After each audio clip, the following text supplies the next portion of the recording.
할렐루야. 오늘은 저와 여러분과 교회 속에 주연의 평강과 축복이 넘쳐나기를 주님의 이름으로 축원합니다.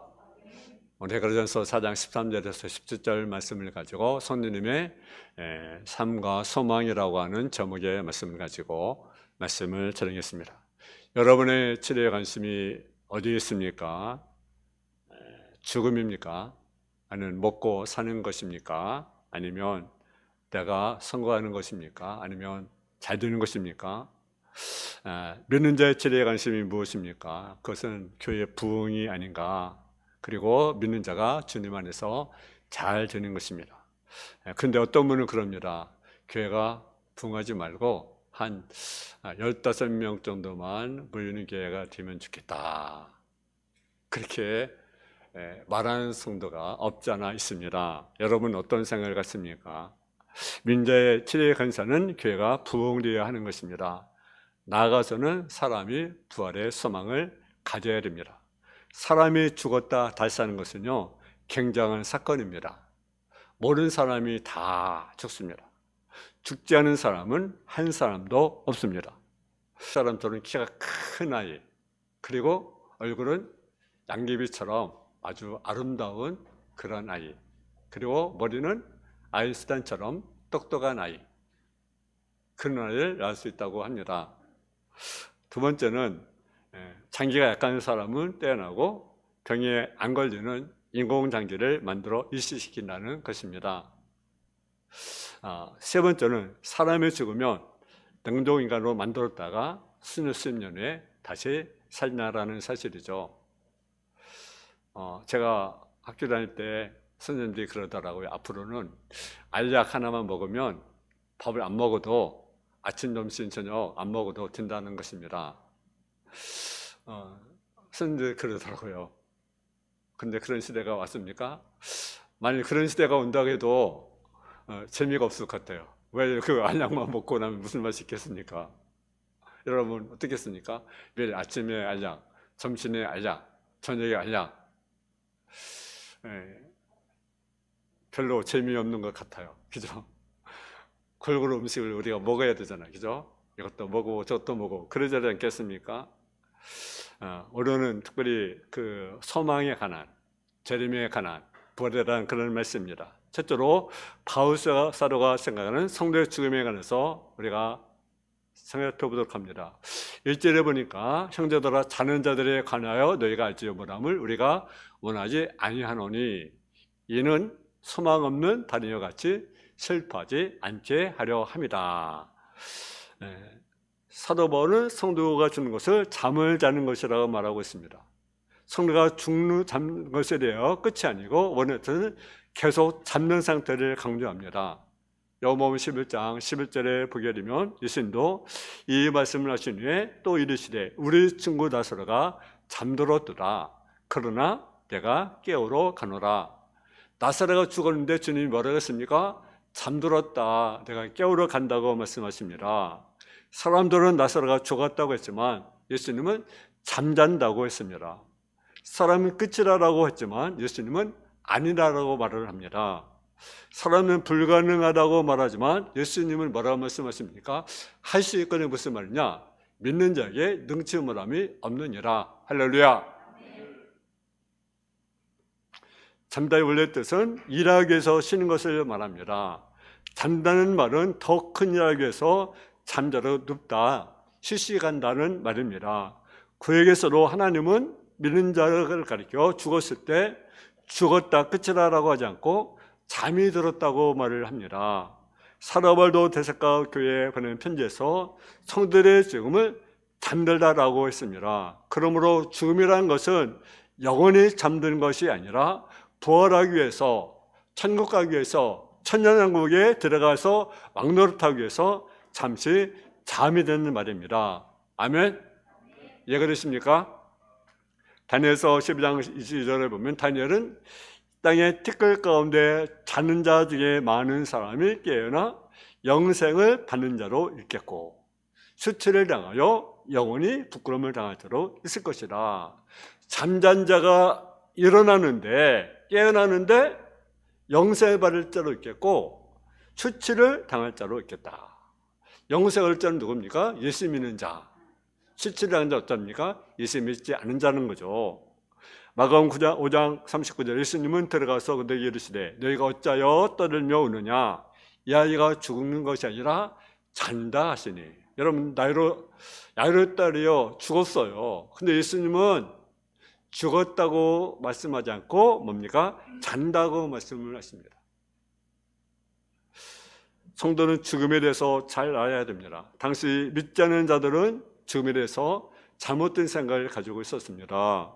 죽음 뒤에는 끝이기 때문에 현실에서만 충실하고 있었습니다. 우리나라 노래 중에 그런 노래가 있습니다. 노세 노세 젊어서 노세 늙어지면 묻노나니. 여러분 어떻습니까?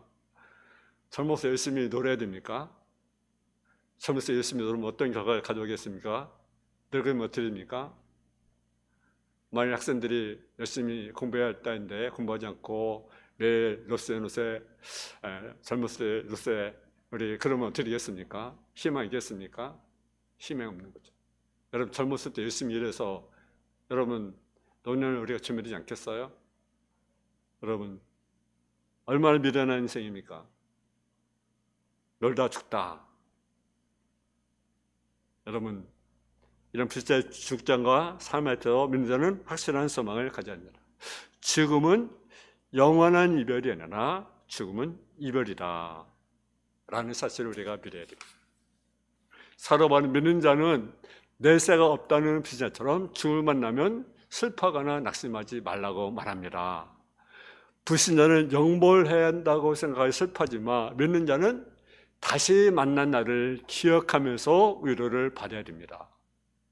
우리 찬송가 222장은 우리 다시 만날 때까지 하나님이 함께 계셔 현재로서 인도하며 도와주시기를 바라네. 다시 만날 때 예수 앞에 만날 때 다시 만날 때 그때까지 계심 바라네. 아멘. 우리는 죽으면 다시 만납니다. 믿음에 다시 살아난 분들이 세상을 떠났지만 우리는 다시 천국에서 만날 일이 있습니다. 아멘. 두 번째로 믿지 않는 불신자는 무엇을 죽으며 살고 있는가라는 거죠. 하나님 믿지 않으면 세상은 소망이 없고 낙심과 어생에 빠져 살게 됩니다. 그러다 보니까 기쁨과 즐거움이 없는 인생을 살게 되는 것이 세상 사람들의 모습입니다. 그래서 항상 비탄하면서 살아갑니다. 에레미야 31장 15절에 보게 되면 여호와께서 이와 같이 말씀하셨느니라 남을 슬퍼하며 퉁한 소리가 들리니 나엘이 자식이기 때문에 애고가는 것이라 그가 자식이 없어도 위로받기를 거절하는도다. 악몽 11장 3절에 보면 나사로가 죽자 모든 사람이 찾아서 통과하며 애통합니다. 그러자 주님이 뭐라 했습니까? 그가 우는 것과 또 함께 온 위원들 오는 것을 보시고 심령의 비통이 여기시고 불쌍히 여기시라고 하셨습니다. 나사로의 죽음 때문에 우는 사람들의 모습을 보시고 불쌍히 여기셨다고 말씀합니다. 여러분 사도행전 9장 39절 40절에 보면 도로가가 죽었을 때 베드로가 일어나 그들과 함께 서서 이르되 그들을 데리고 다락방에 올라가니 모든 가부가 베드로의 곁에 서서 울며 도로가가 그들과 함께 있을 때 저는 속옷과 그릇을 내보이거늘 베드로가 사람을 다 내보내고 무릎을 꿇고 기도하여 돌이켜 시체를 향하여 이르되 다윗아 일어나라 하니 그가 눈을 떠 베드로를 보고 일어나 앉은지라. 베드로는 도로가 죽었을 때 죽었다고 말하지 않고 잠이 들었다고 보았습니다. 그래서 일어나라. 그래서 소리친 것입니다. 그러니까 정말 일어났어요, 죽은 자들이.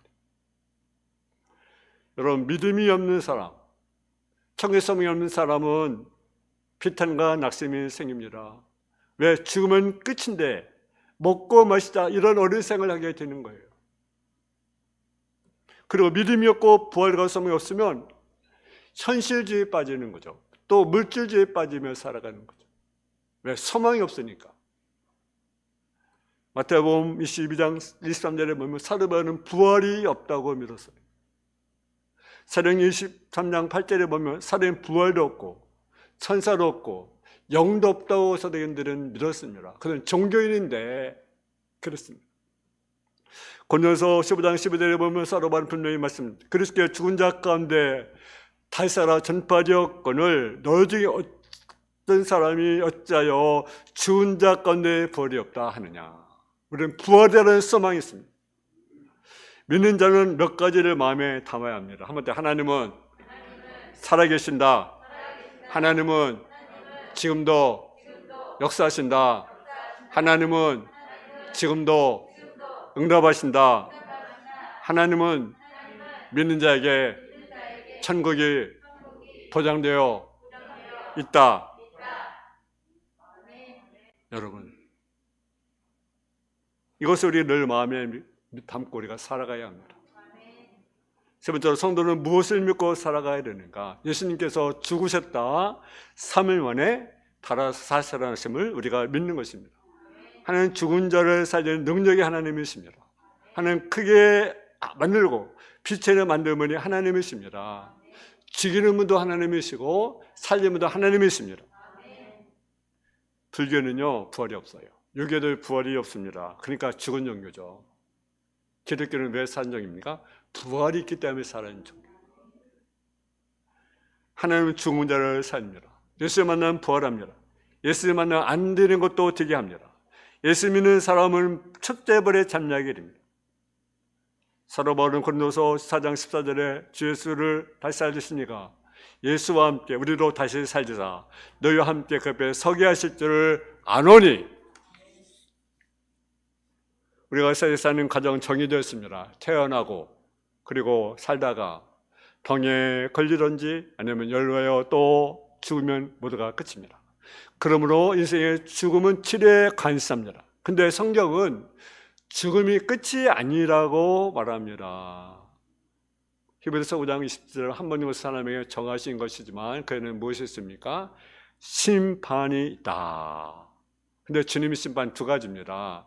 하나는 양과 염소를 가르는 심판. 양과 염소는 믿는 자와 불신자를 가르는 심판이에요. 이것을 가리켜 뭡니까? 그리스도 심판이라고 말을 합니다. 또 하나의 심판이 있습니다. 행위를 봐서 형벌과 상급을 주는 그리스도 심판이 있습니다. 사람이 죽고 난 후에 일어나는 문제므로 사람은 심판과 죽음의 문제를 잊고 살아갑니다. 그래서 현재가 중요하지 무슨 죽음이 있어. 제가 전도하는데 어떤 자전거 타는 사람 만나서 그래 몇 번 이렇게 만났거든요. 예수 믿어야 됩니다. 그러니까 예수 믿어 뭐 하냐고. 현재가 중요하지. 지금이 끝이 아닙니다. 라고 했더니 무슨 죽음 뒤에 뭐가 있냐고. 그때 가만히 보니까요. 사장님이시더라고. 그 사장님 모르는데 그 범계에서 어떤 그 음식점하는 사장님이더라고. 명함 딱 주면서. 하여튼 여러분 우리가 죽으면 끝입니까? 그러니까 현실적으로 살아가죠. 그냥 지금 내가 뭐가 있냐. 그렇게 살아가는 게 있어요. 그래 성경은 반드시 죽음 뒤에 끝이 아니다 라고 말씀합니다. 죽음 뒤에는 심판이 있다. 어떤 사람은 형벌의 심판, 어떤 사람은 상급의 심판. 현재 세상에 믿는 자도 불신자도 죽습니다. 그러나 우리가 중요하게 생각하는 것은 예수님이 우리를 데리러 오신다는 사실이죠. 요모 14장 1절에 보면 너희는 마음에 근심하지 말라. 하나님이 또 나를 믿어라. 내 아버지 집에 거할 것이 많더라. 그렇지 않으면 너에게 일러쓰리라. 내가 너의 거처를 예배로 가노니 가서 너의 거처가 예배이면 너희를 데리러 오겠다고 말씀합니다. 예수는 승천하시면서 내가 너희 살집을 완성하면 다시 데리러 오겠다. 기대가 되잖아요. 그죠? 기대가 되잖아요. 여러분 천지창조는 며칠 만에 창조했습니까? 6일 만에. 근데 예수님이 여러분 간 지가 얼마나 됐습니까? 2000년이 됐잖아요. 기대가 되잖아요. 기다려야 되잖아요. 우리가 살 집을 준비하고 있는데 얼마나 기다려야 되지 않습니까? 완성되면 오겠다, 데리러 오겠다. 여러분, 만약 현재 삶이 전부라면 양식껏 내가 살 필요가 뭐가 있겠습니까? 열심히 노력할 필요가 뭐가 있겠어요? 적당히 속이고 그러면서 사기치면서 살죠. 그렇잖아요. 여러분, 복 받으려고 보이지 신에게 간구할 필요가 있겠습니까? 현재가 전부인데. 분명하서 인간들은 영적인 존재이기 때문에 영이 가야 할 곳이 있고 육신이 들어가야 하는 곳이 있습니다. 그리고 예수님이 재림할 때 먼저 간 성도를 데리고 오신다고 말씀하고 있습니다. 예수님이 재림할 때 이미 오래전에 예수 안에 죽은 자들이 영을 데리고 오신다고 말씀하고 있습니다. 원에는 예수를 통하여 죽은 자들이나 믿는 자를 말합니다. 고린도서 15장 10절에 보게 되면 그리스도께서 다시 사신 일이 없으면 너희 믿음도 뛰고 망하였으리니 여전히 너희가 지 가운데 있을 것이고 또한 그리스도 안에 잠잔 자로 여전히 망하였으리라고 말합니다. 만약 예수님이 부활하지 못하셨으면 부활도 천국도 믿을 수가 없는 거죠. 근데 예수님 부활이 있었습니까? 없었습니까? 있었습니다. 예수님이 부활하셨고 지금도 하나님의 보좌편에서 앉아서 우리를 뭐 했습니까? 위에서 기도하고 계시다는 사실. 예수 죽으신 지 3일 만에 부활하셨습니다. 부활하신 40일 동안 땅에 계시다가 하늘로 승천을 하십니다. 많은 사람들이 그 모습을 보았습니다. 하늘 올라가 그 예수님은 너희 편으로 오시리라. 중요한 것은 예수님이 부활 승천하실 때는 혼자 가셨지만 재림할 때는 주님 앞에 가 있는 사람들을 데리고 오신다고 말하고 있습니다. 그러니까 예수님이 재림하시면 예수님 안에 죽었던 자의 영을 데리고 오신다는 것입니다. 베드로전서 4장 14절에 보게 되면 우리 4장 14절을 한번 같이 봉독하겠습니다. 시작.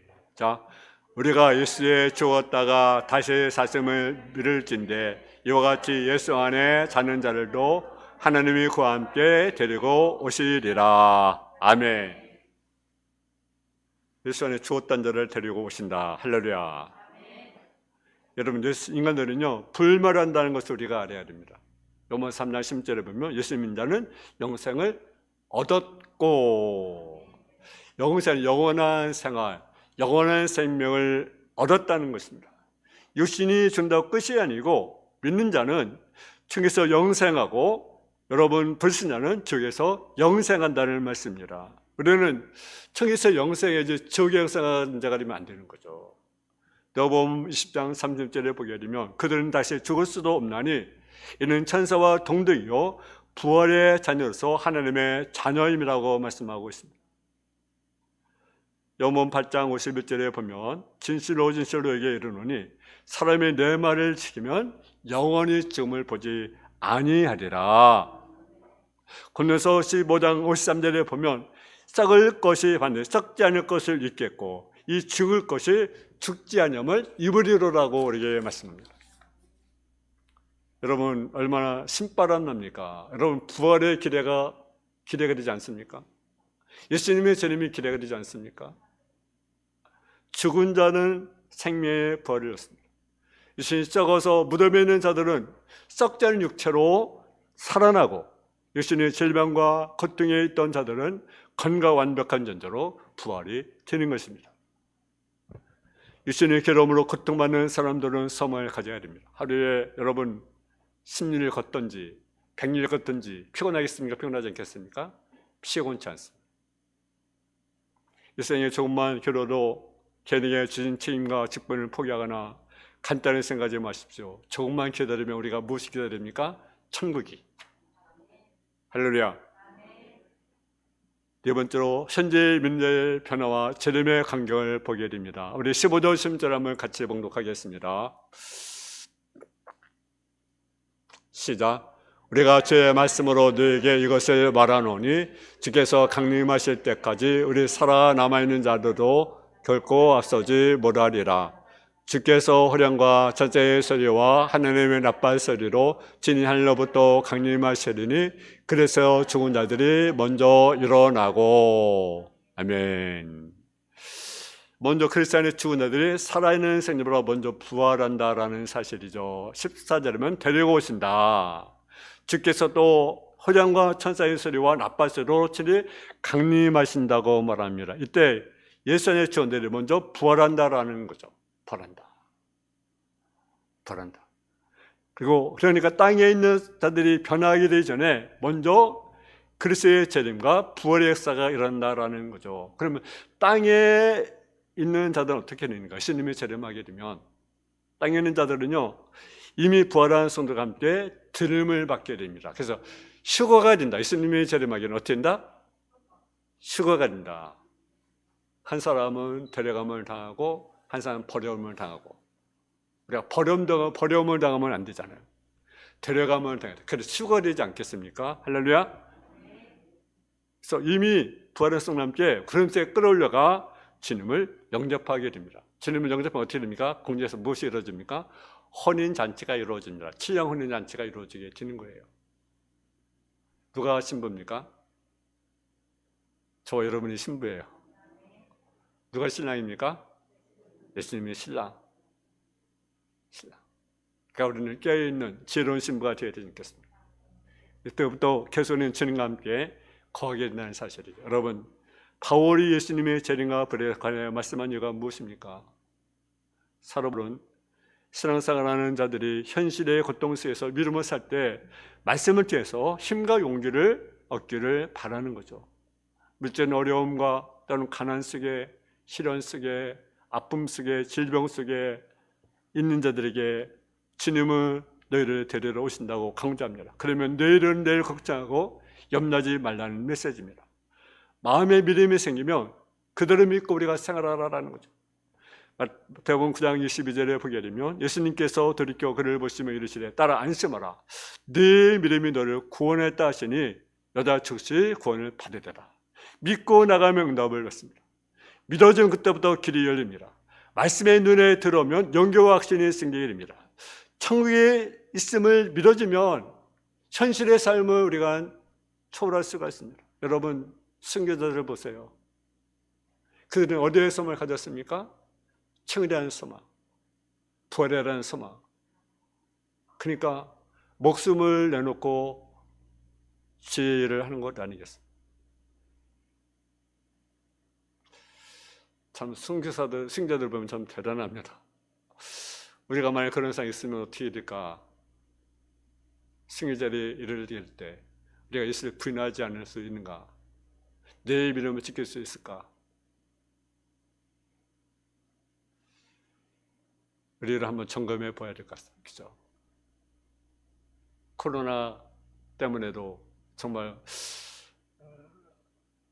어느 교회는 막 그 절반의 성도가 줄어들고 3분의 2가 막 줄어들고 막 그러더라고요. 근데 순교의 자리에 이르게 되면 얼마나 교회가 존재할까? 얼마나 성도가 존재할까? 주님이 오십니다. 천국이 있습니다. 천국이 믿어지면 현실을 초월할 수가 있습니다. 예수님의 신앙이 믿어지면 주님의 신앙이 뜨거워질 수 있습니다. 주님이 말씀하셨으면 마지막 때 믿는 자를 보겠느냐? 믿는 자를 보겠느냐? 여러분, 어려움이 와도 우리가 참고 우리가 믿음으로 우리가 승리하는 저와 여러분 다 되어지기를 주님의 이름으로 축원합니다. 하나님 아버지 하나님, 은혜와 사랑을 감사합니다. 우리는 삶을, 우리의 소망을 가지고 우리가 살아가야 합니다. 재림에 대한 소망, 부활에 대한 소망, 천국에 대한 소망을 가지고 현실의 삶이 힘들고 어려울지라도 인내하면서 참고 견디면서 우리가 날마다 삶 가운데 승리하며 믿음의 주의 승자의 모습이 되어줄 수 있도록 인도하여 주옵소서. 내가 선한 싸움을 다 싸우고 나의 달려기를 다 마치고 믿음을 지켰으니 이제부터는 날 위해 의의 멸려관이 예비되었다고 우리에게 말씀하고 있습니다. 우리가 정말로 주의 믿음의 주의 승리자의 모습이 되어서 정말 주님께 영광 올려드리는 삶의 모습이 되게 하여 주옵소서. 주님 앞에 섰을 때 정말로 부끄러움이 없는 믿음의 성도의 삶으로 던집어 주옵소서.